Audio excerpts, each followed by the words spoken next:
Each recliner support system comes with 2 pelvic positioner and chest harnesses, one large and one small. So the large, which we're using right here for demonstration purposes, comes with the pads. So you have the pads that just slip right over the straps for the shoulder, and then the 5-point harness right here in the middle for the chest. That just clicks just like that. The harness on the bottom also has a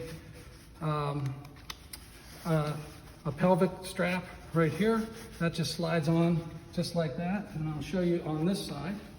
It just slides through, very easily done. These are all machine washable. You just machine wash them and just let them air dry.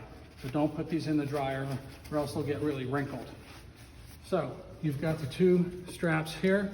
You also have a crotch strap pad, and all you need to do is just slide that up.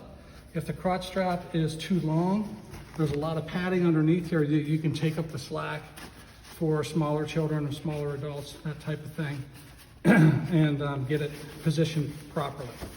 So the way that this is positioned right now is more for a larger person, larger kid. Okay, and we just do it just like that. This connects onto here, this connects onto here, and now you've got your chest harness, just adjustable just like that. You have your 3-point pelvic harness right here, 5-point chest harness, 3-point pelvic harness, and they're all connected and securely fastened to the recliner support system.